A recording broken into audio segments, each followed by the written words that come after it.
Morning, sweet world, and welcome to the No Dunks podcast presented by FanDuel. It's Friday, March 13th, 2026. This is The Drop. I'm Jay Skeets here in the Classic Factory, and alongside me, as always, Tass Mellis. Podcast listeners, this is for you. Next to him, it's my top shot hot boy, Trey Kirby. Ayo. Ayo. And last but not least, making the magic happen, super producer JD. Hello. There he is. Here we are. Hello to everybody on YouTube. Hello, podcast listeners. On today's Drop, we are going to hand out some NBA Oscars, hence the suits and ties or hamburger meat. Look at TK, yeah, showing off the chest hair. Oh my God, he is flowing today. A real man shows his plumage. Nice. Tass has another batch of Worst of the Week nominees, and we've got all your Drop staples. But first, we got another Wedgie. Wedgie number 59. Pacers guard Cam Jones in Indiana from the corner sticks it. Not Kai Jones, Cam Jones. I remember Kai Jones. Yeah, two different guys. Different guys. This is the short guy. This is the short K period Jones. But look at that, 59. We're 4 away from tying the all-time record for wedges in a season. Will it happen before we even get to the play-in tournament week? People are saying, yeah. This is like our 5th or 6th wedgie this week. We're flying right now. We had a very quiet week last week, but I got a whole lot to grade on the Substack this weekend. I'm going to be writing all night tonight, Mellis. I hope you're all right, man. Jesus, man. This is the modern day record. It's coming right now. Yeah, it's very nice. Let's talk a few games from last night before we get into the NBA Oscars, because we do have some fun awards to hand out. We'll start with SGA scoring 35, breaking Wilt's record for consecutive games of 20-plus points or more as the Thunder beat the Celtics. Potential finals preview. Fun game. Missing some guys, of course, but 104-102. Some big shot making down the stretch. Yeah, watching Shea dance out there was very fun. Congrats to him. You couldn't help but watch him in those pink shoes. They're right there, right on the floor. But he was dancing out there. Speaking of another guy who can dance, I thought A.J. Mitchell was really, really good in this one. Getting only his 10th start of the season, we always talk about if Jalen Williams can't come back, can they win the thing? And I know the captain wiggle is obviously Shai Gilgeous-Alexander, but I thought A.J. Mitchell does such a good job of losing his defender with his wiggle. He's so good at that. Also, the assists. His playmaking is kind of underrated. He can do the two-man game. He set up Chet for the alley-oop. He can also throw to either corner or up top for the alley-oop. So he's got that part of his game. Do you need Jalen Williams? Yes, of course you need Jalen Williams because he's a little bigger than A.J. Mitchell. You need his defense. But I don't think we saw this in Belgian Waffle University when he went there. A.J. Mitchell's got a big game, man. He is so, so good. And that was just important, I thought. Yeah. Also, Chet's offensive rebound at the end was also very important when Joe Mazzulla didn't have a big, unfortunately, to box him out because they relied on Jaylen Brown to hit that tying shot at the other end. They had to go to the other end. They couldn't call a timeout to get Keita, so they only had Hauser and Shireman, and basically 6'7", as their tallest guy out there on the floor. He gets the board. It's over, but he had the wherewithal to go straight up too when he grabbed the board. It fell into his hand. Like didn't hit him. That was smart. Right, yeah. right. He went big man mode. Yeah. He was the biggest guy out there. Got the biggest board. Knocked down the free throws. Love to see it. Simple as that. Simple as that. Not simple was Shai Gilgeous-Alexander's basket to put him past Wilt Chamberlain for the record. 85 jab fakes, I think, on Baylor Baggins. Pump fake. He didn't even dribble. Just got into his fake. Kind of reminded me of a Carmelo Anthony sort of take. And when Baylor didn't know what was going on, popped it over his head. Crowd went crazy. Completely tapped in to the record. That was really good. I felt bad for Baylor Baggins last night. Anytime he was switched up on SGA, it was, you were getting cooked, man. Yes, he needed Samwise to carry him home. Samwise Hauser. Oh, baby. Oh, yeah, because Baylor Baggins got cooked on 2 baskets late by Shai Gilgeous-Alexander. I love to see Peyton Pritchard, Jaylen Brown basically going bucket for bucket with Shai down the stretch, and then Chet makes the big play. Knocks down the free throws and couldn't get a good enough look, the Celtics, on the other end with their last shot. That shot that Jaylen Brown hit over Dort, that was insane. I mean, Dort played great defense. That was just like good D, better O on that one to tie it up before the Chet Holmgren offensive rebound and free throw. Yeah, Brown versus Dort was just fun to watch. Yeah. Whether it's a foul call on Dort, it was just a great battle, those two guys. Yeah, Shai, unfortunately, for the Celtics, yeah, he could kill Shireman. There's no doubt. I thought the best guy was the younger, skinnier guy, Hugo Gonzalez, at least closing the gap on Shea, but nobody is stopping Shai Gilgeous-Alexander right now. No, they are 35 not. points on 18 shots. Yeah, that's very efficient. 13 for 18 from the field, 7 for 8 from 3. But I agree. Mitchell was huge in this one. Jalen Williams with the eye, also huge in this one. These guys are great stay-ready players. We need more from you. They can actually give them more. I thought Pritchard contributed. I thought Gonzalez contributed. Walsh. Ron Harper Jr. had another good game. These are guys that were kind of forced into bigger roles because no Tatum, no Derek White for the Celtics. And this is why these two teams are at the top of the pyramid. They've got great depth. Yeah. They know their roles. They play defense. They've played together for years and years. So it's just great to see them touching tips out there. Tips of the pyramid, yes. Yes, of course.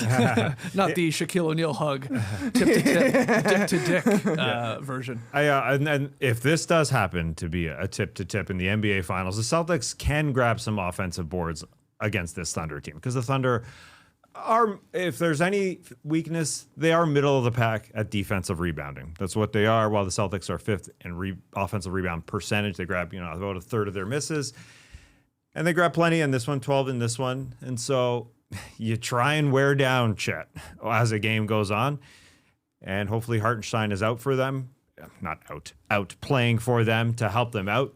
But that is something they are lacking to some degree. If there is a weakness, that's a teeny little tiny hole. And the other thing to watch when we get into playoff series is, can Dort and Caruso actually hit three-pointers? Because they're going to be left and allowed to fire away. They're out there for defensive reasons. I mean, they're elite. I mean, Caruso was incredible. Felt like he was everywhere at times in this game, jumping, passing lanes and picking things off and going the other way. But 1 of 8 from deep.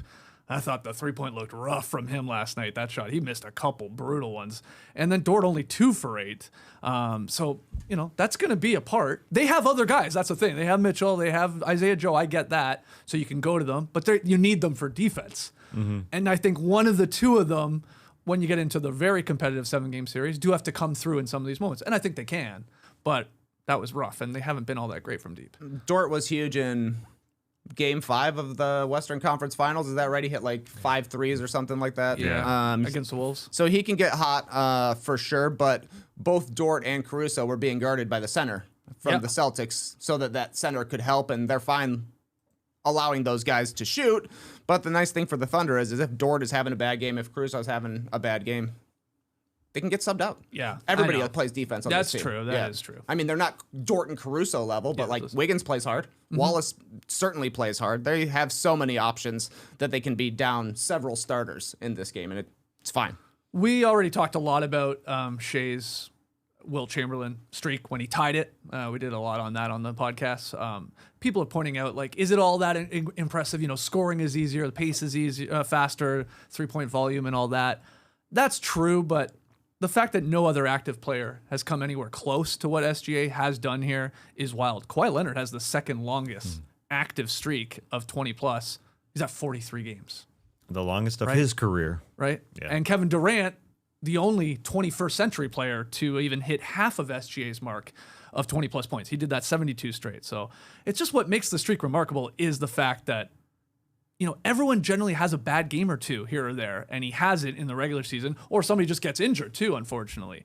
But SGA, just when he plays enough, gets there. Now, I will say, and I meant to bring this up the last time we talked about it when he tied it, it is sort of funny. He did have 3 games in the playoffs where he didn't hit 20+ points. So it's one of these, we're just going to pretend that doesn't count in terms of the streak of it all. Because he had a bad game in Game 1 against the Grizzlies. I mean, they won still that one. And then he had a couple other just quiet games in a couple of the series. I think he had really good finals. I think he always hit 20 in the finals. But anyway, I bring that up. I'm not crapping on the streak here. It's mad consistent. And I love a line from Rob Mahoney I heard on Zach Lowe today, just talking about SGA, just marveling at what he's done here and how he's grown and grown and grown. This is what Rob Mahoney said. It's the portrait of an all-time player being drawn in real time. There's a bar right there. And it's true, man. What he's doing and what he's putting together, especially if they can go back-to-back and he has another Finals MVP. Look, his name starts going up and up and up the all-time ranks. Too early to, get him anywhere right now in any sort of list, but on his way. I think the most important thing is he's become more efficient as these games have gone on. This is his most efficient season of his career, by far. His true shooting percentage up to 67%. That's a good chunk better than last year's at 63% or so. So that's a big jump over the last couple of years. So he's become more consistent. He does drop the bars there, saying what he is consistent, and that's entirely true. Again, super efficient. The efficiency numbers, as Trey mentioned there from last night, you could see it out there on the floor, but he's literally gotten better at it. Let's talk about the other big game from last night. Nuggets coming back from 20 down to beat the Spurs 136-131. No Wembenyama, Trey. Looked like they were still going to roll to victory, and then here come Jamal Murray and Jokic. Yeah, they had huge games, 31, 20, and 12 for Nikola Jokic. That's a lot of roast beef. That's a lot of taco meat, and a triple-double for him. And Jamal Murray might have even been better. 39 points. He had 7 assists as well. Those two were basically setting up everything for the Nuggets in this game. But what stuck out to me the most was the bench for Denver was pretty bad in the first half. I think that is how San Antonio built their lead with Valanciunas out there. So the Nuggets get a little bit, they go down by 18 or so. Nuggets get back into it, but then get stretched out again in the third quarter on the starters that time. But in the second half, it was small ball for the Denver Nuggets. Valanciunas didn't come off the bench. Jamal Murray was just picking on Mason Plumlee. Everybody was surprised to see that, yes, he plays occasionally. Yeah, number 45, Plumlee. Wemby sitting, so Cornette starting, Plumlee coming off the bench, and it was just put this guy in a pick and roll every single time. And Jamal Murray had his choice of, am I going to find a wide open shooter because Plumlee's too slow on the closeouts, or am I going to be able to get to the lane or shoot a little jumper over him? So I thought that was key for the Denver Nuggets. Valanciunas has been playing less and less for this team. At this point, they're really only going to use him for like power matchups. A team like the Houston Rockets, where he played a significant amount of minutes. So a short bench for the Nuggets. I think in the second half, they only played 3 guys, and that was 3 minutes for Strother, 5 minutes for Tim Hardaway. It was the starters that ultimately won them the game. But that move by Adelman in the second half, I thought was key to them getting back into things and getting on a roll going into the fourth quarter. Yeah, in the non-Jokic minutes, they didn't get killed. They only lost by 3. And take that. That's not bad at all. We saw the last game the night before against the Rockets. They only lost by 4 when Jokic sat. That's all right because Jokic is that good. They did enough around him. I mean, it was all about him. The 30, 20, 10, now the 10th time of his career. That's ridiculous. I saw the stat that it's only been done 5 times in the last 50 years outside of Jokic. How is that? I mean, that is obviously at 20 boards he's just super efficient. Jamal Murray was the guy who got it done offensively, but then the trickle down effect came through. I thought Cam Johnson's game the night before was his best game of the season. I wanted to see in back-to-back situations. Could he bring it? He did. He was good. He finished with his left hand. He worked well with Jokic in that 2-man game. He plays well defensively. He splashed a key 3. And then Spencer Jones. Maybe great. He was He's great. been so good for them. Maybe it's because he banked home the first 3 that he shot in this game by accident, obviously. That got him going, but he scored 19. And he was good at, the cuts, getting into the lane and finishing if you need to just be an outlet pass. And so that's all you need when you're playing with Jokic and Jamal Murray, to be that outlet guy. But that's a great win for them. Obviously, no Wemby, no Aaron Gordon for Denver. Right. But in a game that the Spurs hit 7 more threes, you expect the Spurs to win. But the Nuggets just came through with their offense. Spencer Jones was not a drafted guy, right? He think came he by was way of he was the a two-way. two-way Yeah, that's pretty early this amazing. season. Obviously starting and contributing, and he was really big in the second half. But yeah, it was Jamal and Jokic, and does get you excited for the playoffs. So you're like, oh yeah, get ready for these type of games at these type of battles. But really entertaining both these games. Other takeaways from last night's NBA action? Just one cool thing about Wemby is that he sat in the second row. Okay. Most of the night. It's not about him. It's about the rest of the team. I'm not playing tonight. I don't have to take the number 1 seat beside the coaches. You guys do your thing. Maybe he sat in the second row so the guy in the second row could actually see the guy that would have been behind him in the second row could actually see the game. It's like let you guys see here. Courteous. Let's show you the other results from last night. Throw them up. Pistons win. Suns win. Heat win. Giannis played. I think they're 1-4 since Giannis has been back. Not good. Nuggets, as we talked about. Lakers, dominant victory over the Bulls. Luka put up a whole bunch of points. Magic won in overtime against the Wizards. Hawks extended their win streak to 8 straight. Will they ever play a tough team again? I don't know. But the Mavs won, and of course the Thunder, as we talked about. Any takeaways from those games? I guess the most interesting thing for all of these games, because it's basically one good team against one tank team, is the standings. Philadelphia down to 9th. The Hawks on their win streak, 8 straight, beaten up on a cupcake schedule, but that's how you win games. Now they are up to 8th, gives them 2 chances in the play, and in Philadelphia just does not look very good right now, missing their 3 leading scorers. You mentioned Giannis, 31 points. The rest of the starters had 18 combined. Zach Lowe was saying on his podcast he thinks he'll be shut down next week. Yeah. And why is he playing? I mean, he wants to play, but it ain't happening for the Bucks. It was so bad for Milwaukee that Zach and Rob Mahoney ended up just naming Chicago Bulls because the Bucks are down tied with the Bulls now. Wow. Yeah, that's bad. Speaking of the Bulls, they got smoked, like you said. It means the Lakers are up to 3rd in the Western Conference. Yeah. That's big time. I think Luka has scored, if my math is right, because he scored 51 last night, scored 97 points against the Bulls this year. Because he had a 40, I think he had 46 in the first game. Yeah, well, He scored 97 in 2 games. Yeah, well. So that was his best game as a Laker in terms of scoring. Any other thoughts? It is wild just because of the general narrative around the Lakers is they suck and that they're 41-25 and currently 3rd. It just doesn't feel like A equals B there in that situation. I will just Wait a second. Are you saying that A should equal B? Well, yeah, A plus B. You know what I mean. A equals Apple. I'm just saying that there's a 41-25 team out there that everybody just says they suck. Well, yeah, because they have like a net rating of a basically 500 team. And they can't do anything, but they're 3rd. But they're really good without LeBron. Yeah, I wasn't really referring anything specifically to A and B. Like, it wasn't a real mathematical equation. Okay. It just doesn't add up. Exactly. I gotcha. As far as the other games goes, the weird thing about the Milwaukee Bucks, as I constantly say when Doc sits Ryan Rollins, why are you sitting Ryan Rollins? I don't get it. He gets out there and he runs the offense when he comes off the bench. It just doesn't make any sense to me. And Doc was just hand on his knees, bent over last night, just taking it. I mean, he was done. He's got bad hips, man. Yeah, he's got bad hips, and he is sad that this is over. And maybe this is the last 20 games of his career as a coach, period. Maybe it is. But yes, Giannis tried to carry this team, as he always does. On the other side, though, the Miami Heat, they don't have a bunch of their guys. No Hero, no Powell, no Wiggins. Bam didn't have a great shooting night. Pele Larson had a career night. Looking good out there, dropping 28, and we always debate.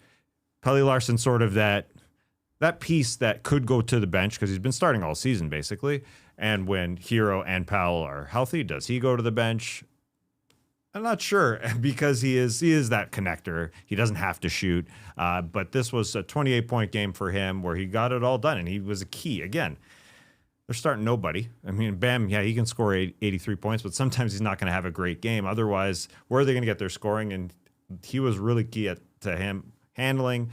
You can slow it down a little bit. He's not, a super athletic guy, but he dropped a 3 with 28 seconds left to win this thing. So they got 7 straight wins. And I just want to note the Atlanta Hawks bench performance because Gabe and Zachary Reese-Shea, Gabe Vince and Zachary Reese-Shea, they've got some connection. They work together. Reese-Shea had a really good game. Yeah, all because of Gabe. It's nice. It's nice for him to have a guard that just leads him all the time. I think that's fair. Just one more thing about the Bucks. I'm sure we're almost done talking about them for the rest of the season, but I want to take a small victory lap on a long time ago saying, are you guys watching what I'm seeing with Miles Turner? This guy cannot move at all anymore. He's had a shit season. It doesn't get talked about. I mean, it doesn't. This guy, I know he's not an all-star. He got paid a lot of money. Have you seen his stats? Have we talked about him once? No, he stinks. He stinks. And they're paying him basically $50 million. I know, that's what I'm saying. That's part of the reason that Giannis is going to look at this team and say, I'm out of here. Because they've got the Lillard contract mixed in with Miles Turner. And they did something basically to do something to lure Giannis back. But it's looking like the wrong move for them and the right move for the Pacers. They're like, we can't pay this guy. We saw what happened in the playoffs. He's just never had an offensive game that puts him high on the pedestal or in the pecking order for a team. So when it comes to him having to produce, it's just not going to happen. He just not a natural feel guy at all. Yeah, he's never really had that. He was just able to help bring a Pacers rotation together, and they executed, and they got there to the finals. Yeah. And now he's being asked to do a little bit more, or he's got a little more pressure. Either way, the numbers are bad in comparison, and Milwaukee does not have that locker room at all, really. I mean, they just don't have any support. So, yeah, that John Horst move could be the last one before saying goodbye to Giannis Antetokounmpo, really. All right, let's get into the NBA Oscars. The 98th Academy Awards this weekend, Sunday night on ABC. Broadcast is expected to run for 3 hours. But yeah, right. Come on. That's like saying rapid fire is going to be rapid. It ain't. You can take the over on 3+ hours. But we have decided once again to hold our own award show. It is the NBA Oscars. I got 5 categories to present to you guys. Just talk through our nominees, pick a winner, play along in the stream team. Play along down in the YouTube comments or on Spotify or on social media at NoDunksInc. Let's hear your answers. Oh, TK's got the shades on. All right, here we go. Best picture. We start with that, which is the best game of the season. Again, I do not have the nominees for you. We're going to just talk them out. Who's on your short list? Trey, take it away. You want my short list? Sure. I got 1, 2, 3, 4, 5, 6, 7 games on my short list. It's not that short. Shorter than the best picture short list. I guess it is. Easy ad. Thunder versus Nuggets this week.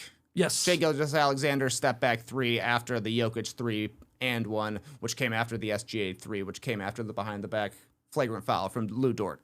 Exquisite stuff. Yep. Couple more Thunder games that I think are in the mix. Thunder versus Rockets, double OT, opening night, ring night. Very enjoyable start to the season. I would also throw in Spurs versus Thunder, December 13th, 2025. Wemby's return came off the bench. This is the first time the Spurs beat the Thunder, and it was like, whoa, look at this. Might be the start of something here. It's always exciting when Chet and Wemby play each other. These look like the two teams of the future. I mean, the Thunder are a team of the present, and the Spurs are looking like it as well, but that was a really eye-opening one for sure. Bam Adebayo going for 83 points. Yes, a late addition. Has to be in the mix here because that was very watchable, very have an opinion on sort of things. It was entertaining. It was entertaining. It was entertaining. If I were going to compare it to one of the best picture nominees this year, Begonia, I think, is Bam Adebayo going for 83. Good. I see it. Yeah, you're like, I've seen that movie. This is cool. Yeah. I like what I'm seeing here. And then, wow, what a silly ending that was. Also sort of gross at times, you know? It's Sort of gross at times. Absolutely. My last 3, Pistons over the Nuggets, February 3rd. Nuggets, Timberwolves on Christmas was really sweet, and Knicks, Cavs on Christmas also sweet. So that's my short list. Okay, that's games. good. I had a lot of those too. I'm glad you included the 2 Christmas Day games. That was Brunson leading the big comeback on Christmas against the Cavaliers, 126-124, and then it was one of the later games of the day, but Jokic with the 56-point triple-double against the Wolves in overtime. Set the all-time record, I think, Jokic did for points in overtime. He had 18. He eclipsed Steph Curry, who did have that. And that was wild, too. They were down massive in overtime. They were down like 9 points and ripped off a 11-2 run. So I had that one as well in the mix here. Yeah. I debated between that game and Shai finishing off a team with 2 monster step back threes. So that was spectacular. But I tended to lean towards the final game on Christmas Day. You go to overtime. Usually overtimes are, okay, it's fine. Yeah. It's fine. This one ended 27-23 in overtime. Just crazy. 50 combined points in 5 minutes. And Jokic fouls out Rudy Gobert. He fouls out Dante DiVincenzo. So it's kind of spectacular on both sides. You finish with those numbers, 56, 16, and 15. Super efficient. Again, 56 points on just 21 shots from the floor. He's 15 of 21 from the floor, 22 of 23 from the free throw line. And you just ended Christmas perfectly. I didn't have to work the next day. It was great. Yeah. It was Good just night. awesome. Yeah. I have one more to add to your list there. Steph Curry scoring 49 as the Warriors beat Wembenyama in the NBA Cup. Ooh, in That the was cup. but that was the fun Draymond Green versus Wemby game. Yeah. Where like the officials like kept saying, "Hey, stop it, cut it out." Remember they were jostling for position, and then alley-oop over and then the the top, alley-oop, that but they stuff, didn't yeah. count it because I think a whistle was called. Foul before the shot. And yeah. then Fox had a couple of good looks in that game to put them up. He missed twice, but that was an entertaining game, and Yeah. that was like Steph's best game. I know it's a long time ago now. Any but Wemby game. I mean, Yeah, true. really like Spurs Rockets. I thought, him Şengün versus Şengün is fun in general. Like it is him and Holmgren. Wemby versus the Celtics. I mean, that was great. Period. What is your winner for best picture, best game of the season? It's got to be Thunder Nuggets. For Okay, me. okay. Yeah. Maybe the MVP winning game. Certainly an MVP moment for Shai Gilgeous-Alexander. Enough so that people are like, is this guy the best player in the game? Which we'll talk about in not too long. So that's my vote. Okay. Yeah, sure. I mean, I would lean towards that for sure. The other one, Nuggets, Timberwolves on Christmas Day. It's more personal. Just nice way to turn off the TV at the end of Christmas. Quite often at the end of Christmas, you see the fifth game and you're tired. You don't want to go. You don't want to deal with it. It's never super close. This one overtime, and again, overtime was fun. I would give my nomination to the opening night game, just to set the tone for this season here, where the Thunder get their rings, they put up the banner, and then we get an awesome game between the Thunder and the Rockets. Double overtime. That's rare on opening night. I think it was the first time in a very long time, 20 plus years. And yeah, ended with SGA hitting a couple free throws at the end. Good game. Yeah, good game. Can barely remember it because it was so long ago, but in rewatching the highlights, I was like, oh yeah, this was awesome. What a start to the season. So I'll give it to that one. But some good nominees, and let us know what we missed. Before we get to the next NBA question here, I want to get everybody's reactions or thoughts on who wins the best actual picture at the Oscars. And because we got a lot of movie guys up in the mix here. TK's seen every movie. JD's got Thumb War. He's seen every movie. Tass, I know you've dabbled with a couple of these. We have like a hell of a race here, it feels like this year, between Sinners and One Battle After Another with all the nominees. But TK, who's getting your actual pick for Best Picture this Sunday night? Well, I think it's good that this feels like a runoff between One Battle After Another and Sinners, because to me, those were the two most exciting movies I saw in theaters. One Battle is the movie I think about more often. I still think about it. I watched it once in the theater, once at home. But Sinners is the only movie I saw this past year in the theater twice. I saw it once by myself. Everybody in the house went to sleep. I said, I'm going to see Sinners. Nice. Came back. My dad was in town the next week, and I said, Laura, we're going to see Sinners. And she loved it. So I think they also have probably the two best scenes this year, the car chase at the end of One Battle After Another, and like the history of music scene from Sinners. I would vote for One Battle After Another because it's the one that sticks with me the most. But I think Sinners was like the most thrilled I've been in a theater for a long time. JD, where are you going? And we know you're a big Begonia fan, which Begonia is was an awesome movie. It's my favorite movie of the year. Okay. Silly ending notwithstanding, but I said silly, but I probably should have said curveball. that's a curveball for sure. Yeah. For sure. Without saying anymore. Yeah. But I was the most entertained in that movie. I saw that twice in the theater. I saw One Battle twice in the theater, once at home. I saw Sinners only at home, unfortunately, because I was late to that one.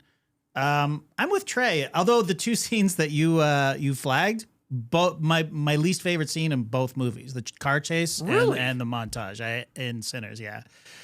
I go into it, but anyways, Check out some more for his thoughts. Please. But I think I'm leaning One Battle. I think is going to win, and so is FanDuel, by the way, minus 500 favorite. For One Battle After Quite a Another. favorite. Sinners plus 300. So yeah, it's favored. I don't know how they're coming up with these odds, but Has to do with precursors somehow. Okay. All right. Tass, what, you have a take on this? How many have you seen, I guess, of the 10? That's an important part of this. Yeah. I've watched Sinners and Begonia. Okay. Begonia I watched on a plane. I would have rather not, but either way, you don't want to watch that last part on a plane. I don't know. Either way, it was a great movie. But I would Sinners wins for me. Okay. Yeah. Okay. I've seen 8 of the 10. I have not seen The Secret Agent or Sentimental Value, and I want to. I think I'm leaning towards Sinners as my favorite in what I would pick. Both great movies. I also love Begonia. I thought Hamnet is awesome too. I mean, I cried like a goddamn baby. Yeah, that's the one I saw it in thing- a theater, and it was emotional.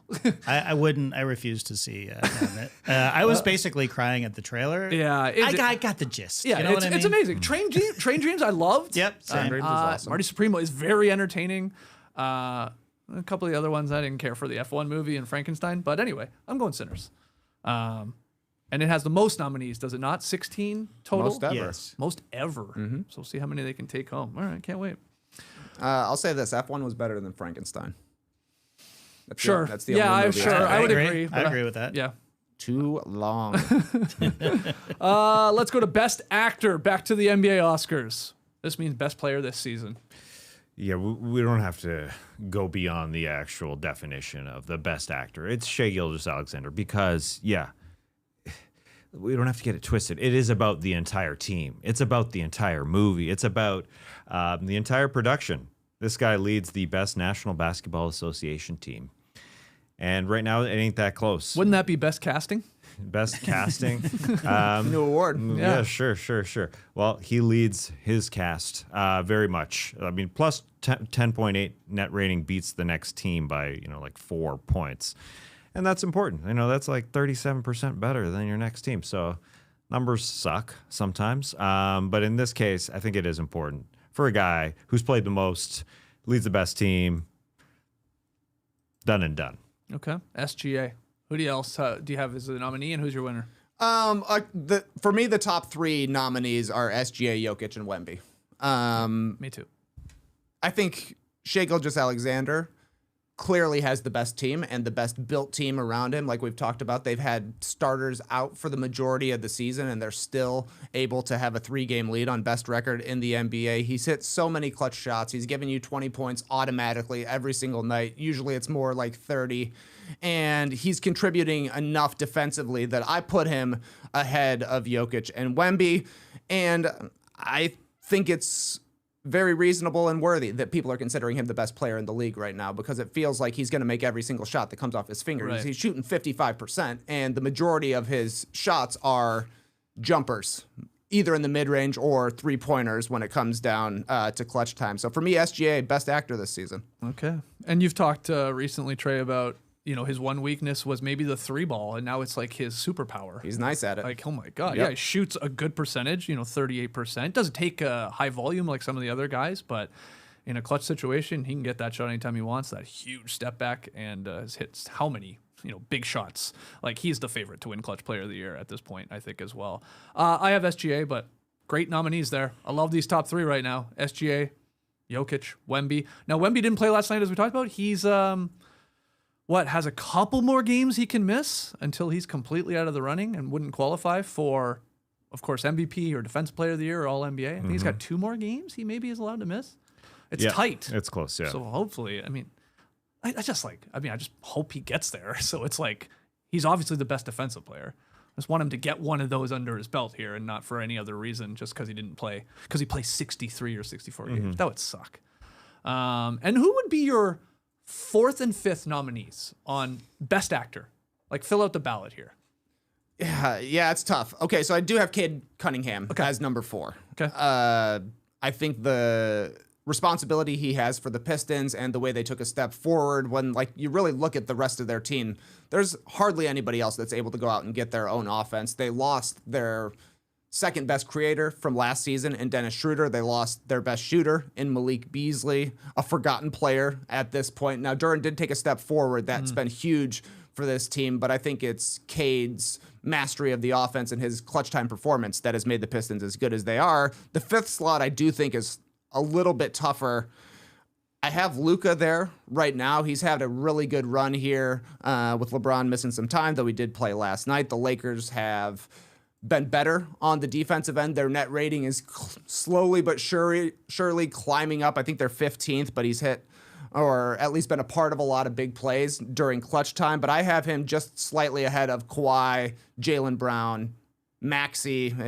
He had a great run for the first 2/3 of the season. Now he's out. The Sixers are struggling. Maybe that shows his value. And Anthony Edwards, I think, is in the mix for number 5 as well.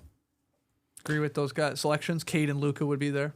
Yeah, Or mine would you are. have Jalen? I have the same as I did last month. It's Cade and Jalen for me, and maybe it's banking on just a better team in Jaylen Brown now. But yeah, it hasn't changed all that much because Shea stays super hot, so he's still at the top. You know, the Wemby Jokic thing, it's at number 2 is super close. I had Wemby at 2 last month. But yeah, Cade and Jaylen Brown now the 1-2 teams in the Eastern Conference.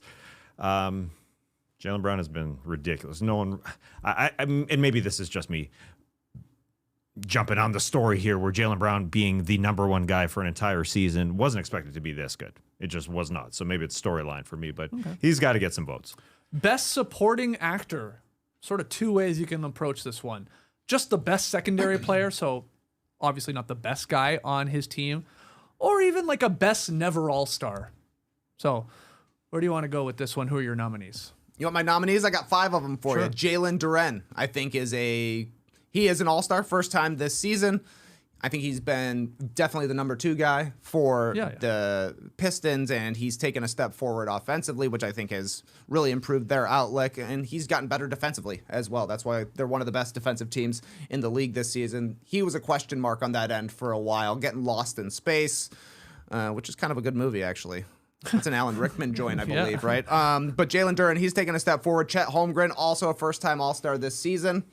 I think he gets a lot of credit for the Thunder being so good defensively, and the fact that he's such a good shooter allows a guy like Shea to be able to play inside the arc as well. He's been their most reliable second guy. Derek White has to get a mention here as best supporting actor. He is the king of most underrated player right now. You got coaches talking him up as a top 5 player. You got Joe Mazzulla telling us we don't have access to all the analytics that prove it, but we got access to a lot of analytics, and Derek White ends up very high on those as well. Con Knippel, you get a nod here as best supporting player. Probably has the highest approval rating of any player in the NBA right now. Nobody dislikes this guy. Everybody thinks he's awesome. He probably is going to win Rookie of the Year. At this point, people expected him to be good as a role guy, and he has been perfect as a role guy, setting the rookie record for 3-pointers. And the last guy I'll add, it's a weird one. Almost a double role like Michael B. Jordan. James Harden, who was the best player on the Clippers when they stunk, but then they turned it around. Right. And he was really good for them, putting up 25 he's smoke a game. And stack, is he? He's smoke and stack. Wow. And now that he's on the Cleveland Cavaliers, he's kind of turned back into more of a setup man and a facilitator, fitting in perfectly like he always does. So that's my 5. Duren, Chet, Harden, Derek White, Con Knips. Is he missing anyone? You could. It's fun to look at it in so many ways. I do want to ask, what was Joe Mazzulla talking about that he doesn't have access to analytics? I mean, No, he's saying that us plebes don't have access to the high-level analytics that a team like the Celtics does. Yeah. Like, so we can check out rapm.com. Yeah, and it's like, wow, Derek White is a top 10 player according to Rap'em. But guess what? We got something you've never even heard about. Right. We've got Hawkeye camera tracking that proves his ball movement gets us more shots or whatever. Okay, yeah, they got them all. Brad's got it all. Brad Stevens up there in the front office, they got them all. Con Knippel's a good one. I mean, like Harden, he was the Charlotte Hornets' best player for a long time this season, and they kind of struggled, and they got better when LaMelo decided, all right, I'm playing team ball. But Con Knippel, I'd still argue he's probably their best player overall. And to me, I got a guy who's a rock for a team in Colin Gillespie. They need him. On the court, off the court. I mean, he just makes everybody so much better on it. Obviously the guys who are at the top in Devin Booker and Dylan Brooks, they get the shots. But Colin Gillespie's just there to keep it all together. 7 threes per game is what he's shooting. He's shooting at 42%. Damn. So he's taken the 13th most threes in the NBA this season, total number, and he's shooting the second highest percentage. That's ridiculous. Only Con Knippel shoots a higher percentage, and this guy's just a rock again on the court. He's an. It feels like we haven't been talking about him for a long time because he was an old college player, so it feels like he's younger. But he's 26, and then off the floor, he's a leader. I think he does the hard stuff, the real difficult interviews. Like they talked to him about Dylan Brooks and his DUI. It was Colin who took the mic and dealt with that. He does all the interview type of stuff. When he was asked about Bam Adebayo's 83, he said, I don't really care. He doesn't care because it's not his team, and he's just a team guy. So I just love what he does for that team. He's a key guy. I liked your list. I had a lot of the names you had. I would add Jamal Murray to Best Supporting Actor. He is having an unreal season. He's helped out that Jokic is the better player on his team, but 26 points per game. He's flirting with a 50-40-90. 48.5%, 43% from deep. He shoots a lot of threes at a really good percentage this year, and 88% at the line.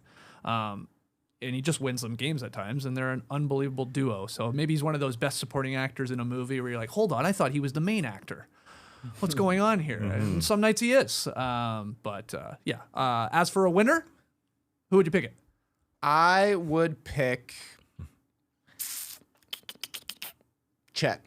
Okay. I think so. Okay, Chet. Who would you give it to? Your boy, Colin? Yeah, I'd give it to Colin. I mean, I was going through this, and like we did a couple weeks ago when we drafted like underrated players. Like I tried to stay away from the Derek Whites, the Jamal Murrays, who's just super duper good. Finally given an All-Star game. So yeah, depends on how you look at the supporting actor spot. That's exactly right. Yeah. Okay, you're going Colin. I'll go Jalen Duren. I like that, how you started this conversation. He was on my short list. I'll give it to him. With his impact on the Pistons, awesome record. Okay, best original screenplay.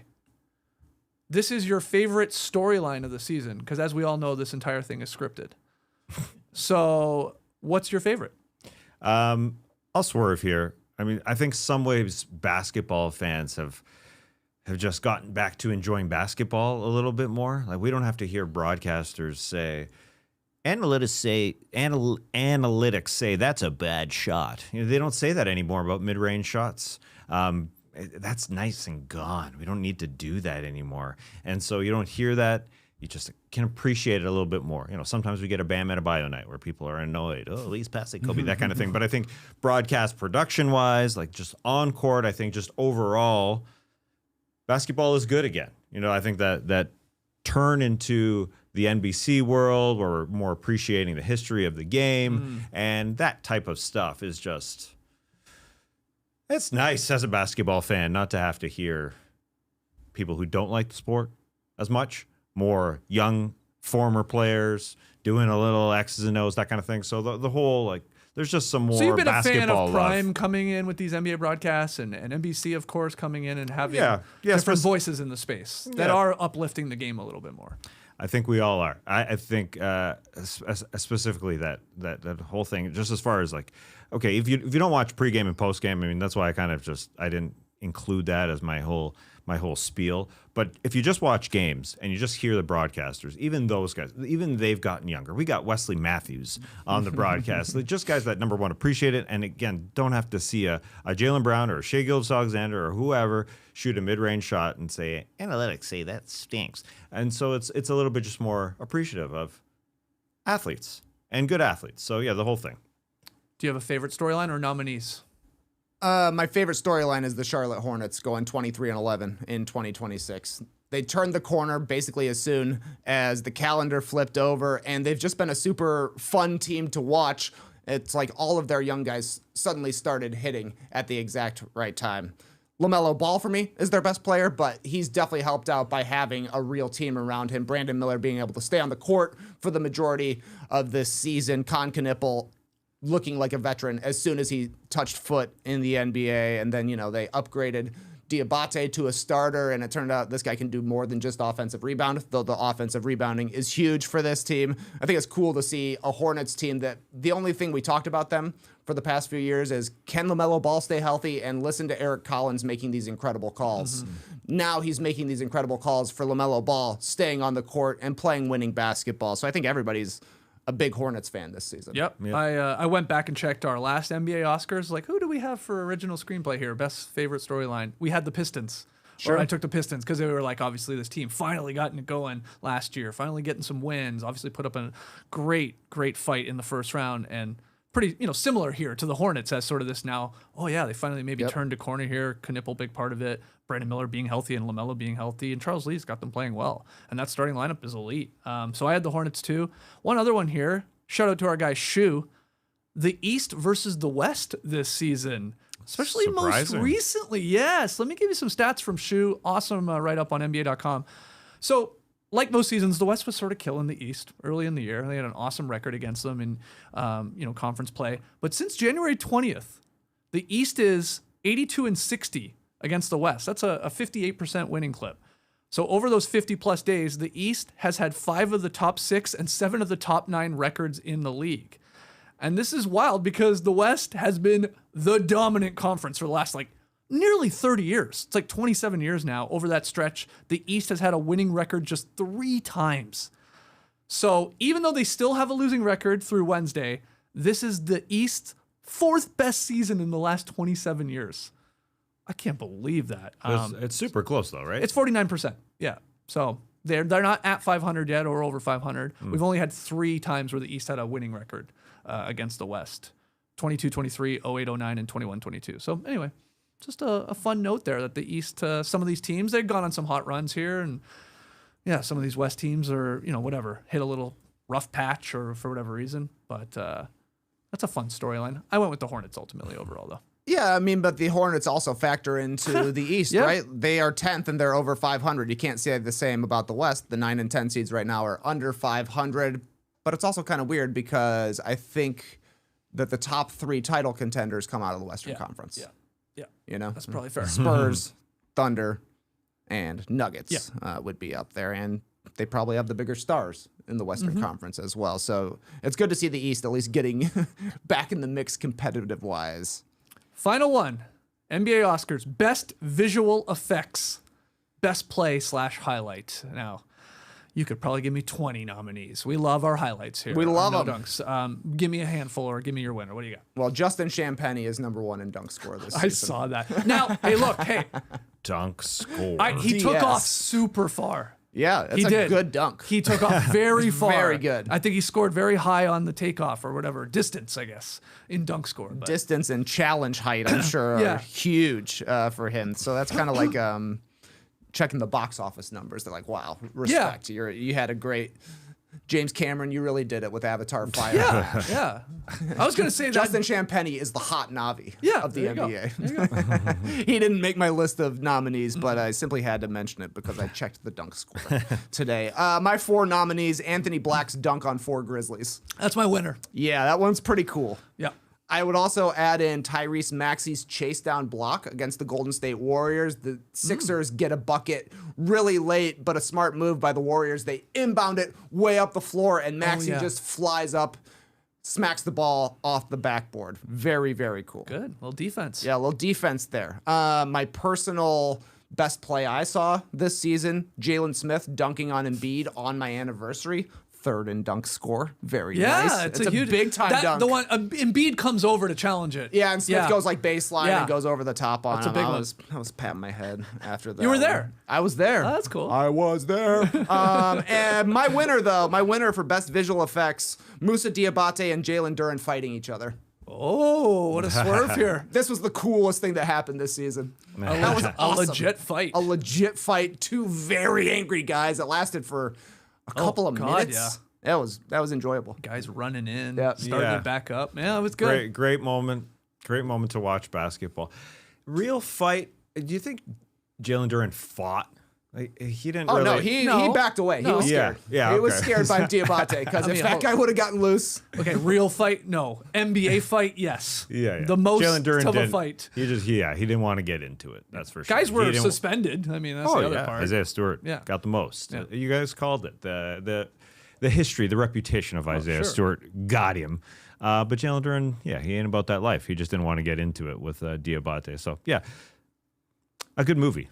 That's for sure. A very good movie. Yeah, very very good movie. enjoyable. I will say, before I forget, the Anthony Edwards dunk on 4 guys. Live, Anthony Black. Excuse me. Yeah.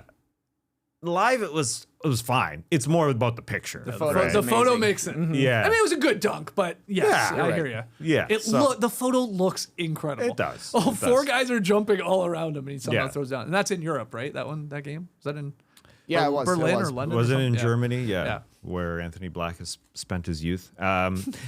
So best photo for sure. Yeah. I mean, you can separate this different ways. Like visually, I thought just this is a random one, but Jokic was up top.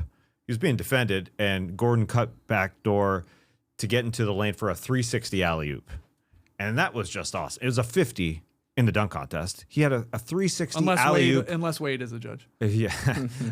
So that was just visually, it just looked cool. You know, a dunking like he can do. So that was great. And it was a pass from Jokic, again, being defended.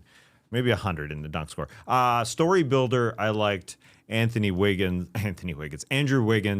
dunking an alley-oop game winner in overtime. And that was an inbound That was cool. for Andrew Wiggins. I mean, the story building is great because DeAndre Hunter, who's guarding Andrew Wiggins, was played. Eric Spoelstra played this perfectly.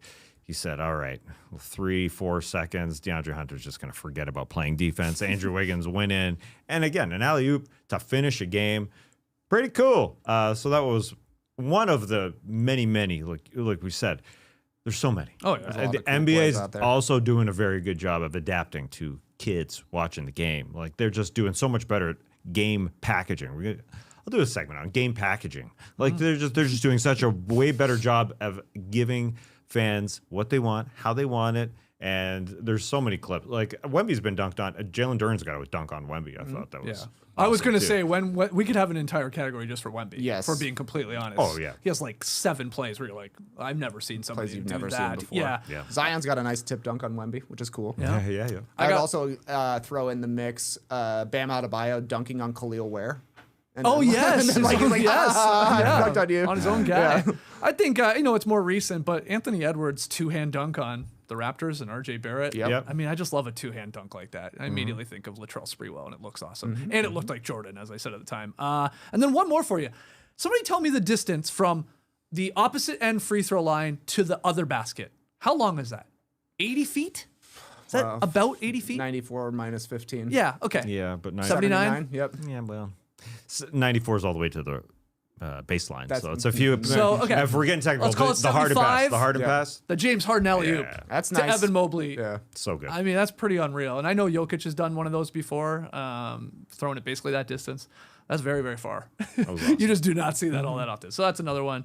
I'm giving it to Anthony Black on the 4 Grizzlies. That's my pick there. Helped out by the photo. But hey, a poster can sometimes sell a movie, man. I'm intrigued. I'm like, what's going on in that great Begonia poster? What the hell is that? I'm going to watch that movie. I'm gonna watch that movie. All right. So The your people winners? my winner is Diabate versus 'Kay. Duren, and the stream team winner appears to be the Jokic death stare against Lou Dort for that. Wow. I mean, the way his eyes bulge is very Yeah. Who's Framing Roger Rabbit, or Who Framed Roger Rabbit. Yeah. Okay. Jokic, man, he can sell a movie when he wants to. When he wants to get mad, he gets mad, and so yeah, he looks different. And then who's your pick ultimately? Best highlight? Best Visual highlight, effect. yeah, Wiggy. Give me Wiggies. Okay.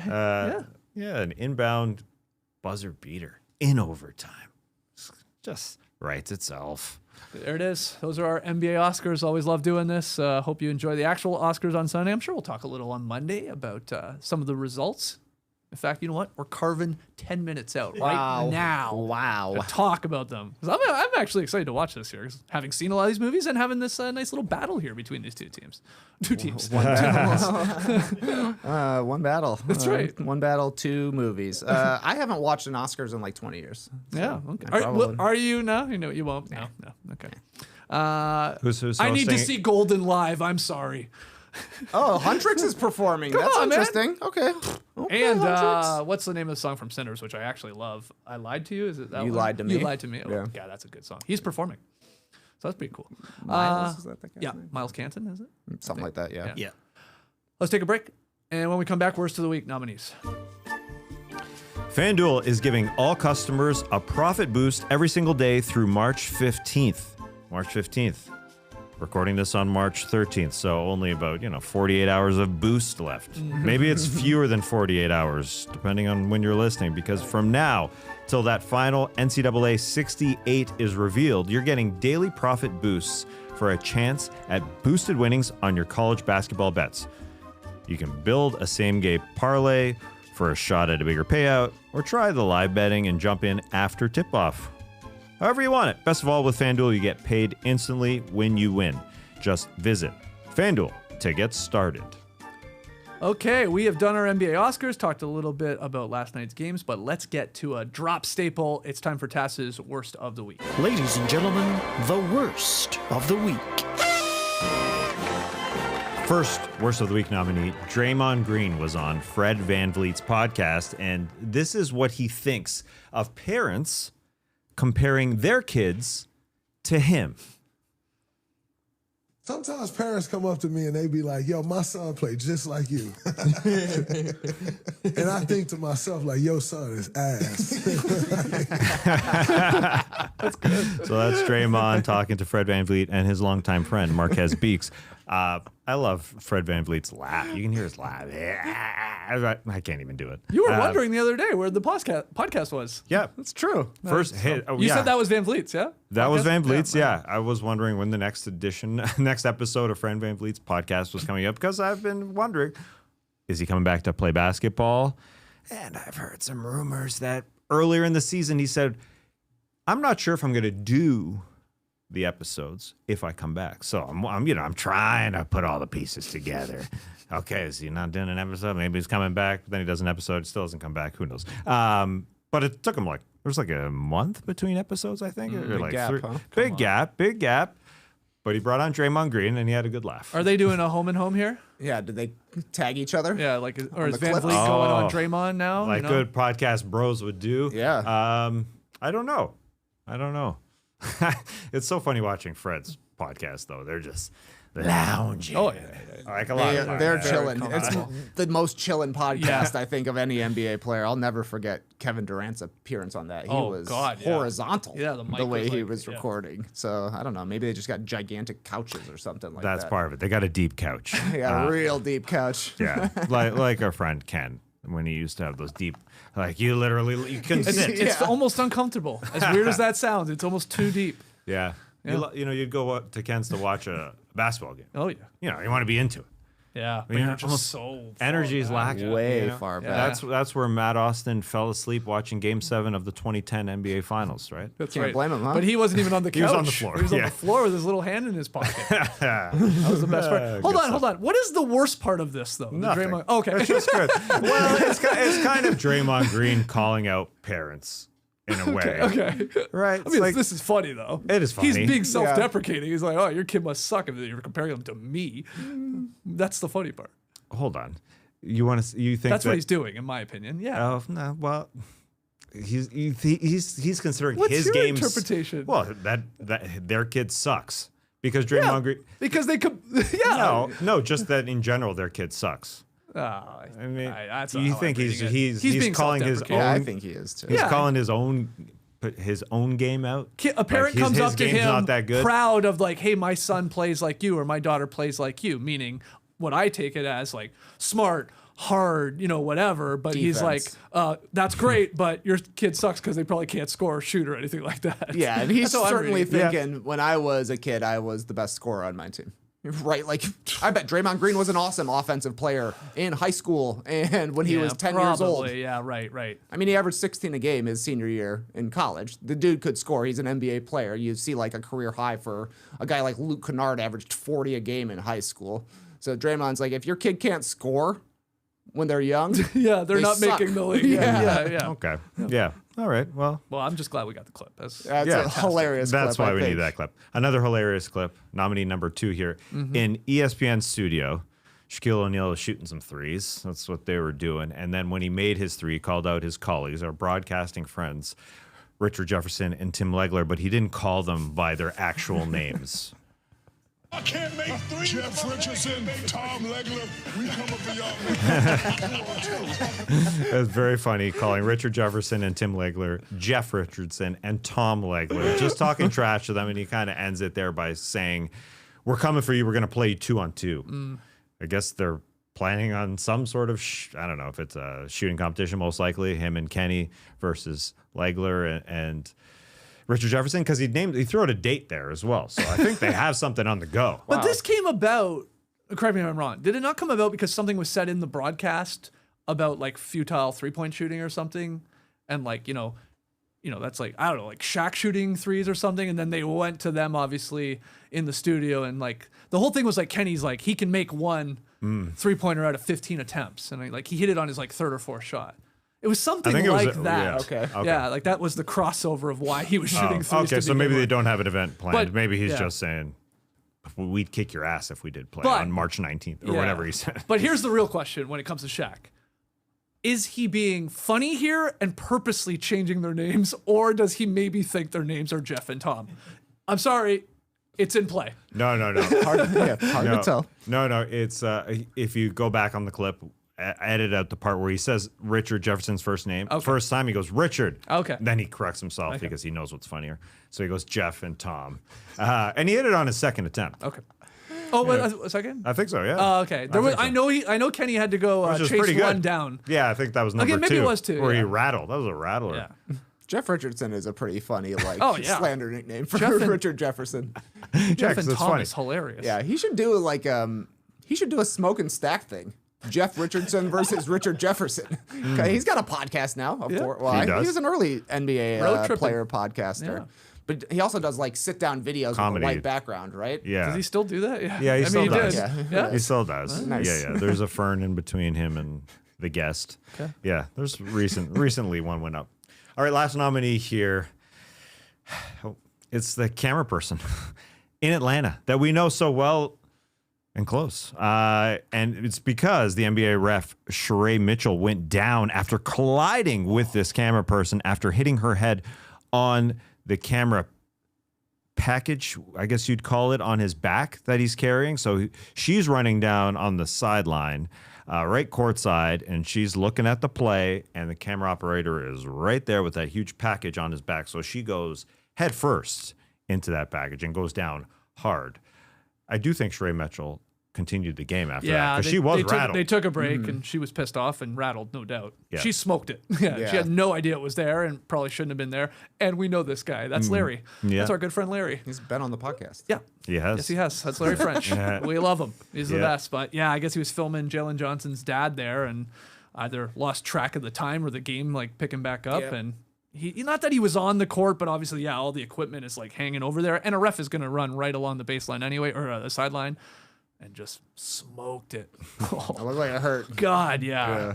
Yeah, Larry was on, and you brought that up that he was on, and that he was filming Jalen Johnson's dad. When he was on the podcast, he was on No Bunts, and he was talking about Al Horford's brother. And that famous scene, he was filming that where Al Horford's brother clip. looked at the server in that same arena. Yeah. Which One of the was very funny. cheerleaders handing out candy. Yes, yes, Right. yes. And where And the young man was very impressed. Yes. With the candy selection, of course. Yes. Okay, so Larry, man. Wow, worst of the week. we got to have him back on the show. Yeah, Larry, what because happened? because where was he on the floor? It was basically running along the sideline. Like he wasn't in Yeah. the front row. But that's what happens in Atlanta. It's a very Atlanta thing. I mean, you occupy all the space that you can. Like fans do that. People do that. Like it happens when you're watching a game in Atlanta that people are almost nearly on the court. Oh, like, yeah. they're not like messing around or anything. But when they get back to their seats, it's like you could be running into an NBA referee with where you're standing. There's not a lot of room on these sidelines, That's true. as proven by this. But I'm glad she was okay and obviously continued in the game because she clocked it. I don't think she was even really incredibly not like cut open or something. It looks like she hits the corner of whatever, the part of the camera or the package, like you said, or the kit on the back. But she toughed it out. All right, so those are the three nominees. Yeah, the Bam Adebayo Ooh, backlash. backlash. Yeah, That's a good that nominee, was the the Bam nominee lash. for people not appreciating it. Well, especially after Spoelstra's comments were pretty fun. I mean, we could talk about those. He said he had a very clear message to those that did not like the final minutes, at least, of Bam Adebayo's 83-point game. He doesn't care. He said, quote, "I apologize to absolutely no one, period." And then he said, I like this part. There was a moment, and when there's a moment in time like that, it's carpe diem. You have to go for it. And that was just thrilling. And I'm honored that we were able to be a part of it. I bring that up because it was something we talked about, like this idea of like, okay, yeah, there were some silly moments. The whole fouling right at the end, final 2 minutes, final 3 minutes. But like his point is like, he got to like 60 plus, and then of course 70. It's like, we're doing this. Yep. Let's go. Give it a shot. And they did, and he got it. And we have to remember, he beat Kobe's record. Record in air quotes, because it's not the actual record for most points scored in all time. It's Kobe. It's a legend. I get that.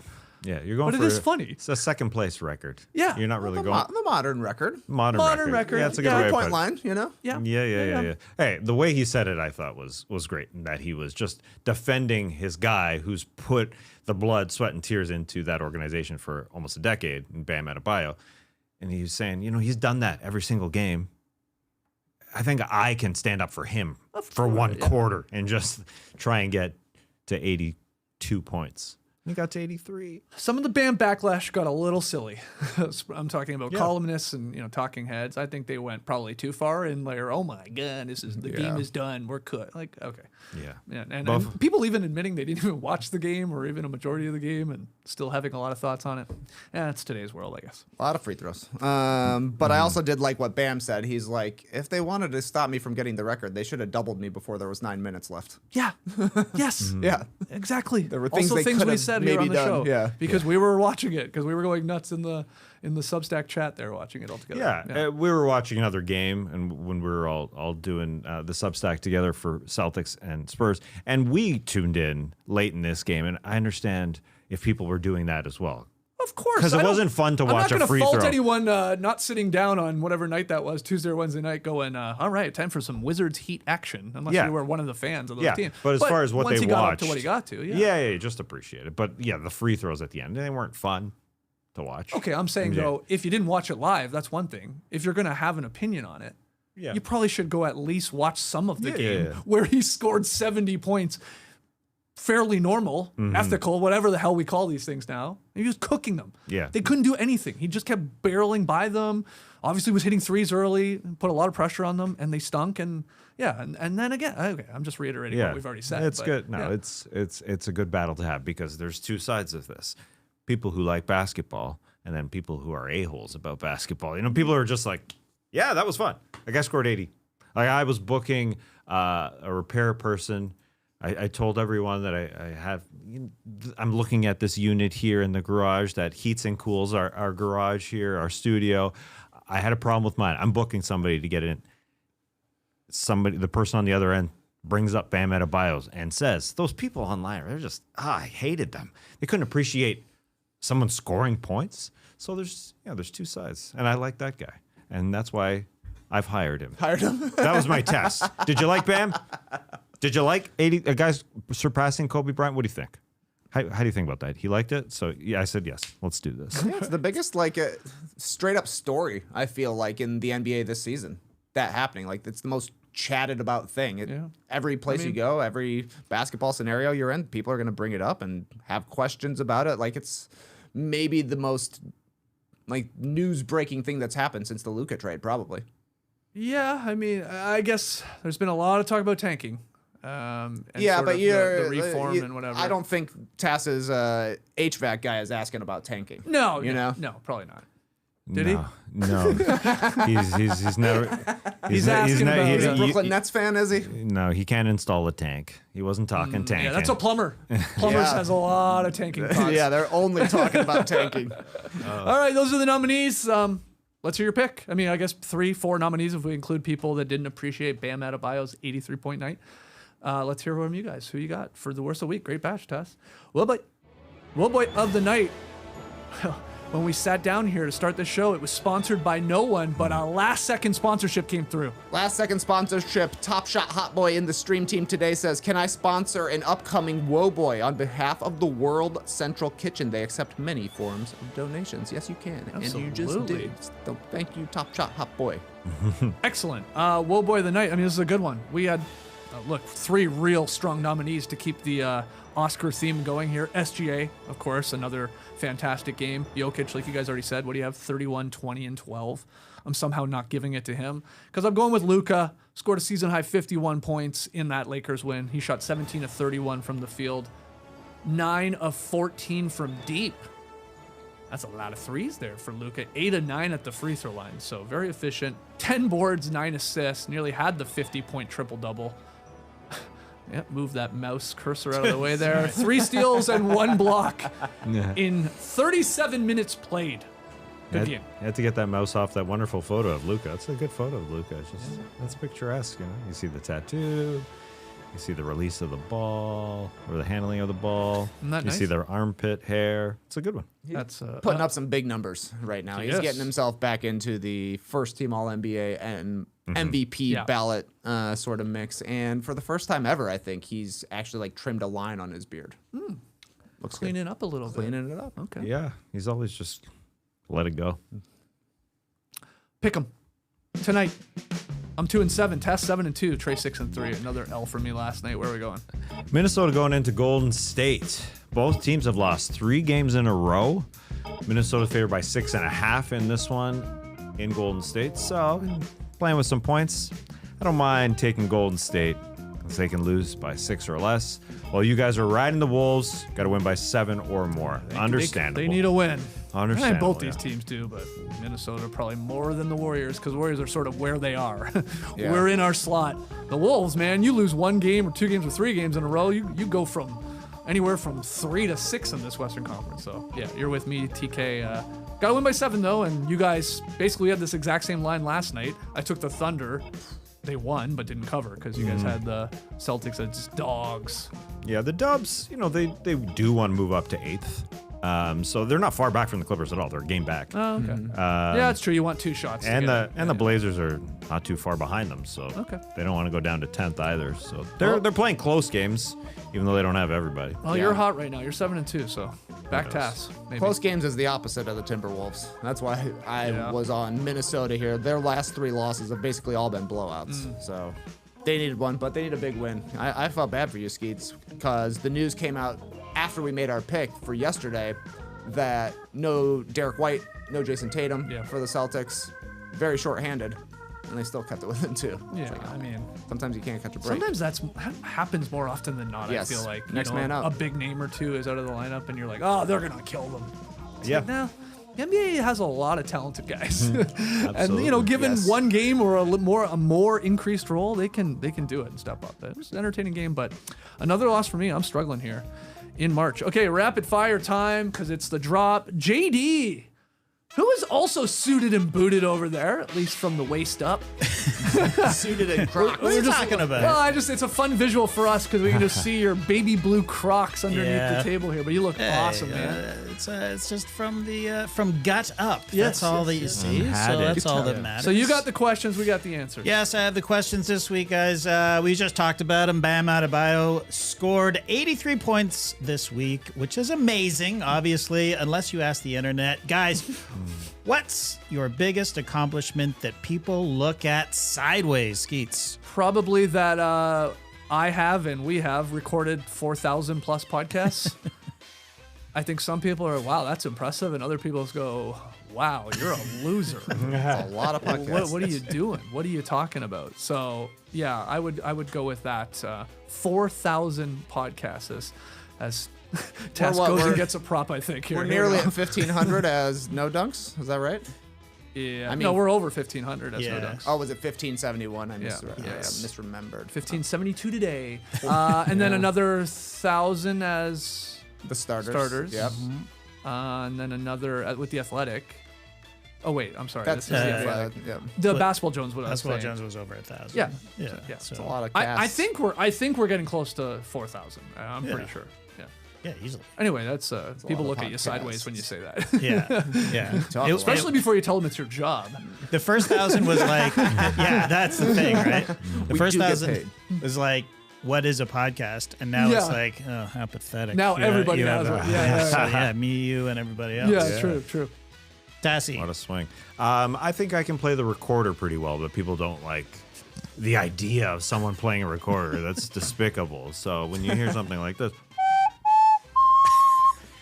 That's the I'm into best it. you've ever played it. That was nice. That was beautiful. Seriously. the best I've ever played. Yeah, there's usually kidding it's me, a lot bro? more of like a little bit of a wavering in the sound. That was Sometimes- clean, well, man. That's because that was just one hand. Sometimes when you got to play both hands, play both.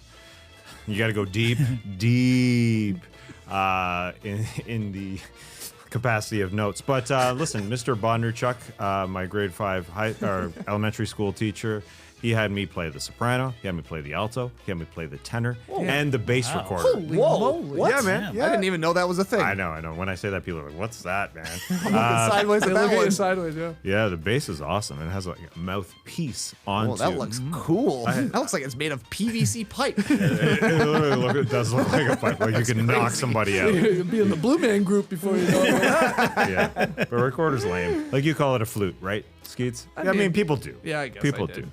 A pan flute? No, just a flute. Pan flute has multiple cylinders, no? Yeah. No, the flute is different, but a pan flute is different. You're right. But people often call People don't know what they're talking about. the soprano recorder of You know flute. what you should take up? But- I don't even know what it's called, but I'm sure one of you guys do.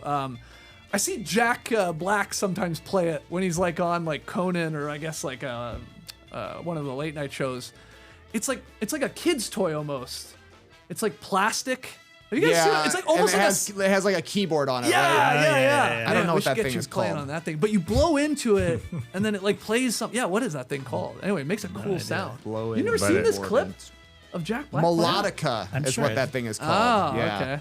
That thing is cool. Yeah. But it sounds better than this recorder. Yeah, it does. Yeah, because nobody it's just wants got a that. cool sound. Yeah, but you're hitting keys that are holding the notes. You're using your lips, your tongue, and your your thingies. What's a melodica? Yeah, Yeah. that's definitely what it is. It is a Brandy, cool thing. It makes a crazy sound, man. Brandy and melodica. Have you had? Is this like a since 5th grade recorder? Like you've had- No. Oh, you're replacing them. Yeah, I I mean, replaced it either when we answer I would be surprised at. did- No, I replaced it when Matty O and I did in memoriams. Okay. way I back. think. So you got a good one. So that's from the I Basketball got a Jones. good one. nice one. From the Basketball Jones days? Because that's when we first did it. Oh, I don't know. Yeah, it is. That's a good It is. question. That's It a good absolutely question. is. You did. My heart will go. That's on. right. Oh, that was great.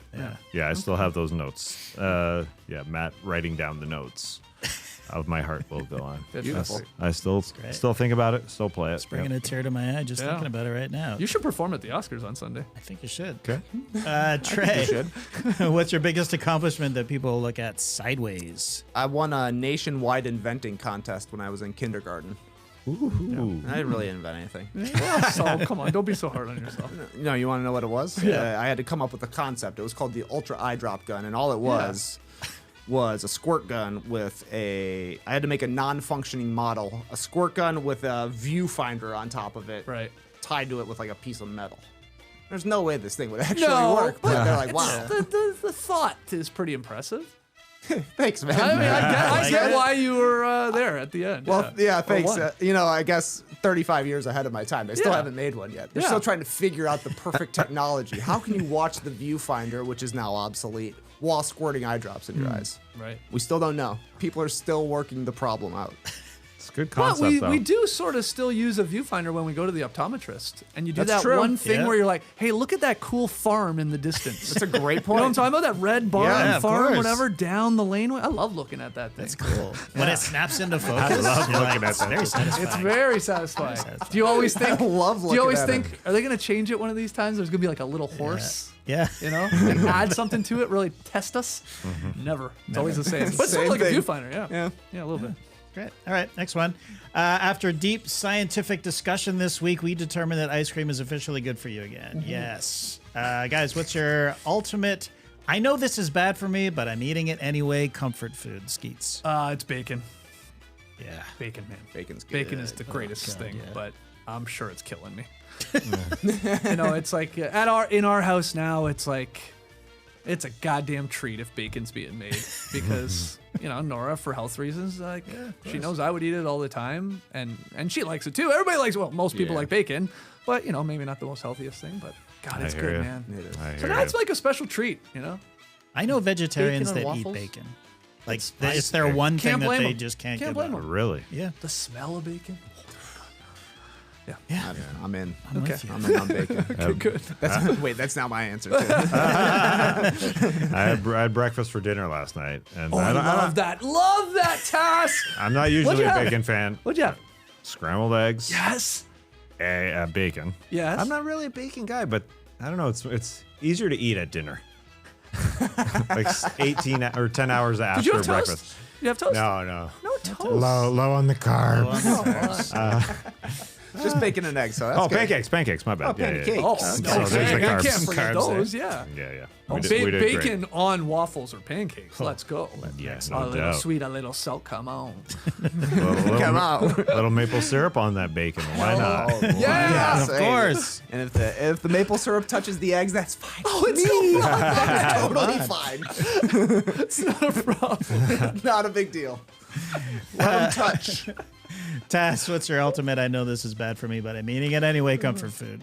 It's potato chips, just in general. I can get around it. I'll eat a little earlier in the day because I'll digest it before the night. That's how food works, right? I'll just load them. Any potato chip. Maybe I'll think about some good oil on it instead of a classic vegetable oil, whatever. I'll say, these are avocado ones are a little healthier or whatever. But just overall. When I need a snack, it's just it's those. Yeah, man. Yeah, that's my go-to snack too. Chips? Hell yeah. Potato chips. Chips are good. Like a plain? Like a classic? I'm Both. sort of with Tad. I'll eat any sort of chip. Any chip will I do. love a chip. I'm a salty snack guy over a sweet snack guy. We had a little bag of just Lay's, like a snack size one. And Laura's like, "Are you ever going to eat these?" I was like, "Yeah, of course I'll eat those. They're chips." Yeah. She's like, "You've been saying that since December." I was like, "Okay." She's like, "They expired in December." I was like, "Fine, I'll eat them right now." Yeah. I ate them yesterday. Yeah, expired Yeah. bullshit. They didn't Expired expire. chips. Yeah. Exactly. And maybe they're like not as fresh, of course, as they could be, but they're they still were good 90% as crisp. Yeah. And I Yeah. didn't care. chips. Yeah. Lay's has improved their packaging too. Just the images on the regular Lay's. Okay. Yeah, it's like an old school potato instead of just it's like You're right. It is. They did all those commercials at the Super Bowl, and you had to like. Oh, you did your whole Lay's challenge. Yeah, like, or they had, whatever. like I forgot about that. The 72-hour challenge. They're like, we'll go from potato to chip to your door in less than 72 hours. Scan the code. I did, and they sent it in like a box that looked like a potato box. It was so cool. Yeah, Shout out to all the potato farmers. yeah. Friday fries. It's all because of you guys. Wow. That's right. That's right. Shout out to Mo. Big time shout out to Mo. Yeah. God damn, I wish my wife would ride my ass to eat some chips. Eat these chips already. Eat these expired chips. That's something for me. Yeah. Bad for me, but I'm eating it anyway. Expired food. I don't think it's that bad for you. It makes your stomach stronger, actually. My answer, though, was going to be plate of nachos. Whether a poor man's version at home where you're just sprinkling some sad cheese on the crumbs that are left over in your bag of chips, all the way to the King's Crown nachos in Toronto. It's nice to order a plate of chos for your friends, share them together, cover it with jalapenos. Oh man, a dipper bowl on the side. I love a plate of chos. Yeah, man. Even the shittiest plate of nachos are Yeah. still pretty good. Yep. Still solid. I think the worst one I eat regularly is when we're out of shredded cheese, but we got sliced cheese, and I'm just like, tearing it up. That's some bootleg nachos, man. The most bootleg nachos, especially when it's American cheese. Yeah. That doesn't feel good, but it tastes good. It does. Yeah. It does. Since you brought up Rachel getting on you about eating potato chips, JD. Yep. This ties into me wondering about your protein shakes you've got in your fridge there. Are you consuming those? Because it's a milkshake in a can, man. I do not. I don't consume not those. him, not him. I got two adolescents who Those are are for the bulking. boys. They're bulking. bulking. They're Okay. Yeah, I was just Those are the curious. bulking boys. I don't touch those. I was curious just about a protein shake in a can. Oh yeah. That's milk in a can. And that just feels weird, man. I know. I'd rather have a protein shake out of a carton. It's more milk-like, Yeah. for sure. Yeah. milk like. I think it lasts longer if it's in a can. Yeah, I think so. I think Yeah, that's- so I Yeah, just yeah, wanted to probably know would. the flavor. Because I can be Help yourself to one, Tess. Help 30 yourself to a grams. bunch. 30 grams of skim protein. milk. Ooh, I don't know, man. Out of a can, just Doesn't feel right. We'll put it in a glass for you. Pour it in a You won't glass. even know. Milk in a can. Okay, last one here, guys. Vin Diesel posted a video of himself. This is for my fast friends over there. Here he is. He's saying something asinine, but he appeared to be working on a script. Right. Hopefully the script Too Fast 11. Wow. But let's have a look at this font that he's got on his computer. It's like 1,000-point courier, I think. Vin, I think you might need some reading glasses. I'm sorry to tell you. think so. Guys, what's something that tells me you're getting old without actually telling me you're getting old, Skeets? Yeah, let me reenact it for you. Yeah, server, yes, over here, please. Yeah, is there any chance we could turn the volume down here in the restaurant just a little bit? I'm really having a tough time hearing my friends talk to me. Yeah, man, that's a you're getting too old. I'm not too bad yet on the, I can't see this menu. Can we crank the lights up? But I just like the loudness of places now get to me, and that's getting old. That is getting old. Yeah. So you've done that move? No, I've never done that. Yeah, but I'm definitely going, God damn, it's loud in here. I wish somebody would ask about it. Yeah, exactly. I hope there's someone older in here with no shame to ask to turn it down. But that is definitely me as it gets worse and worse. Yep, I'm the same. Yeah. Tassie? I hear that, unfortunately. My pick is my sneezes are getting louder. Yes, server, could you ask that guy over by me to turn down his sneezes, please? They're quite loud. They're huge. And now that doesn't really factor into why. I don't know why. After every one of our shows, it's about 10 or 15 minutes after, I've got a sneeze in me. Like I literally sneeze about 10, 15 minutes after each of our shows. And that's not why I hold it in. I keep those in. It's not because my sneezes are getting louder. It's just I don't want to spit. I don't want to deal with it. I'd just rather keep it in my head and rattle my brain around a little bit. So yeah.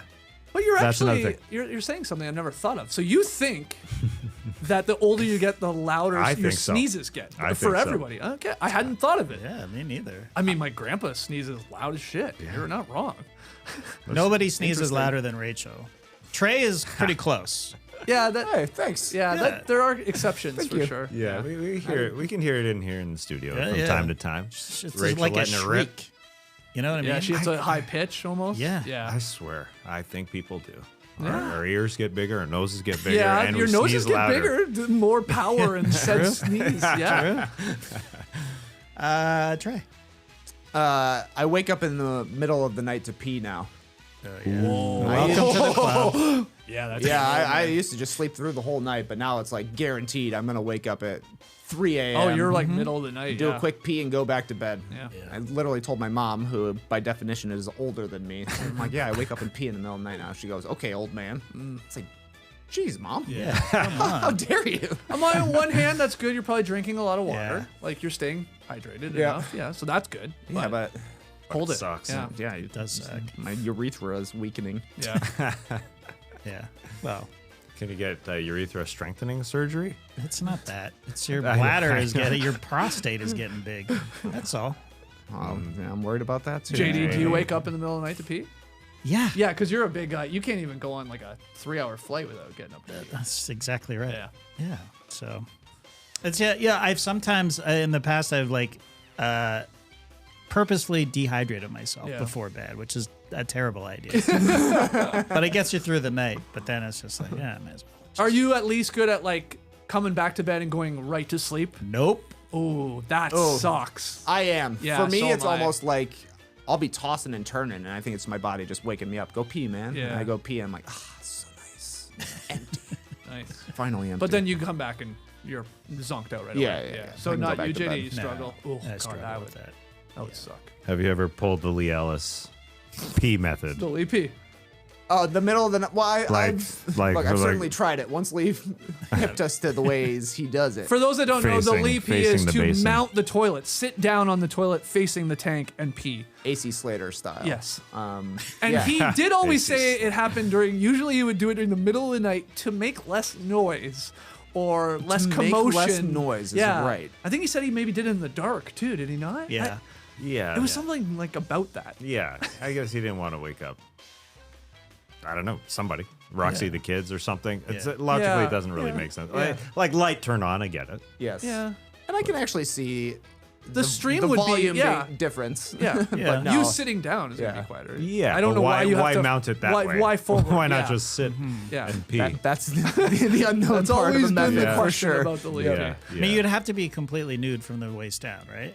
Otherwise, We've mount talked it about this that too. way, yeah. yeah. What do you do if you're wearing At least to the underwear? ankles. Yeah. Oh yeah, you gotta like squat. And then we talked about. I mean, isn't it? It's unsanitary? It feels like if there's the underwear. There's so many questions. It is fun to do though occasionally. But I tried it too when he brought it up. You but gotta then I'm check like, it out. This is insane. Try it. I'll give it another run tonight. Laura will be I just sleeping always so think of good. like, oh, I'm so tired, you know. Yeah. I'm so tired. I need to put my head down while I pee. get a couple more winks in here just I while hear I'm a couple more urinating. winks. Yeah, But he never said it Porcelain was would feel 'cause nice now. and cool, I suppose. Yes. Just back imagine of the someone bowl. walking in on you. yeah. What No, are you thank doing, man? You gotta be like, we gotta do that look back. You're like, having oh, your no, way with a toilet. Buns out. Just two buns sitting right on the top. I've started, my New Year's resolution was to use my fly hole more this year. Okay. And I'm worried about people noticing. that you're going. Yeah, That you're going through the hole. Yeah. You're worried that they are gonna notice. Yeah. Where Why public is that a bathroom big gonna deal? notice? People have been going through the hole for I centuries. know. I feel like it's very nostalgic to me. Like, hey, don't forget about this hole. It's there for a reason. But I think it does scream weirdo to me every time I do it. Like, I got to think about it so much. I don't think people will notice, but I do appreciate doing it in private more than in public. But if you're committed to it, you got to do it in a public space. Yeah, you do. So give it a shot. I look good. A lot of methods out there. Yeah. And Leapy, just to put a button on that. I mean, the best part was, remember when Larry David and Curb Your Enthusiasm did a whole thing on the Leapy, Yes. basically? That was amazing. It's crazy. Were they fans of the show? Might have been. Who knows? Who knows? You never know. All right, that's rapid fire. Not so rapid. It's like the Oscars, man. Goes long. Don't worry. You were entertained. I like, still with the here in the stream team says, why front, why not? Oh, yeah. Why not was always his answer. Why do you do that? Why would you mount the toilet and pee facing the tank? Oh, why not? Yep, I can't. I have Yep. no counter to that. Good point. Okay, founding member shout out. Yeah, they keep coming. You guys keep supporting the boys on Substack. Some of you, the founding member role, you get a t-shirt and you get a shout out. Like Jonathan Lewis. Let's give it up for Jonathan Lewis. Yes! Yeah. Oh, look, it's like, the Oscars right here. We're on the red carpet. Yes, Jonathan, have you ever mounted your toilet facing forward, looking at the tank and taking a piss? Somebody asked that tonight on the red carpet, or Sunday on the red carpet. Who's got the guts to ask Leonardo DiCaprio, have you ever done the Leapy? Leonardo DiCaprio. Well, I just thought I'd say that. Timothy Chalamet. thank you, Jonathan Lewis, and thank you to everybody that has subscribed, whether you're a founding member or just a monthly subscription. We do appreciate it. We got a new what we like, our links and recommendations coming up Coming soon. this afternoon. So reminder, if anybody hasn't written one yet, get your links and your recos in. Have you got one in there yet? Thanks. No, No? I haven't. Yeah, okay. I did mine It's this ready. morning. I had forgotten. You gonna put in the bass recorder, perhaps? Oh, do it. Get you a bass recorder. It'll blow Get people's you a mind. bass recorder. Oh, I gotta get myself one. Love that thing. That'd be a great, funny birthday gift or something. Yeah. Are you listening, Danielle? It's a difficult annual thing. Don't you find it hard? Oh, sure. Yeah. You know, At this point, wife asks you, "Well, I gotta get you." Oh God. You gotta pay so much attention throughout the year. Yeah. Put it in your notes app. Notes. Exactly. Notes app. Good call. Notes app. Michael All right. P. Jordan. That is the Drop Podcast. Had some fun with the NBA Oscars. Hope you guys enjoyed it. If you did, hit the like button, subscribe, 5-star ratings and reviews. You can leave your comments on Spotify too. Saw a lot of people in the Spotify comments giving you some love on your coloring work yesterday. People like to see a hand-drawn Yep. piece of work. Yeah. And I'm probably going to lose Pick'em here. Let's be honest here. I'm in quite a hole. Okay, I could come back. But we got some suggestions coming in for the next Pick'em payoff. I do like, it's. I don't know if it's like, oh my God, what a punishment. But the loser having to paint the entire show. And then maybe a reveal at the end. Would be very funny. It would be very funny. I mean, sort of a nuisance, I guess. If it were me, I'd just be, painting you guys, I would imagine. Yeah, like an easel here. Like a scene of the show. Yeah. We're sitting at the table or something. But we could That'd be pretty amp funny. it up too. Like we could either go Bob Ross style, get a huge fro sure. and the outfit, or just like classic painter style outfit. I think there's something there. I think we got to add it to the list of one to do for sure. Mm-hmm. And then what's the other one? Maybe eat an onion like eat an an apple. onion. Yeah. I've actually done that. It sucked. Yeah, Sucked. that would not be good. It sucked in 1998. I'm sure it still sucks now. The spores are still there. Yeah. So anyway, great suggestions. Keep them coming for Pick and Payoff. We will see you guys on Monday. We will talk 10 minutes about the Oscars and then do a bunch of NBA weekend winners and losers. Hope to see you then. Clipper Bros. You heard it here first. Have a great time. Turn up. Love you guys. Awesome. Thanks for joining us, and remember, keep those suggestions coming in for our Pick and Payoff for March. You know, it's just great to have a batch. Oh, We got to yeah. put them in our notes. Gotta Got to run put them in the list. notes. Got to include that in the birthday gifts and and the Pick and Payoffs. Separate note. Are you excited about painting? Yeah, I mean, I think it'd be funny. Like, I'm a shit painter.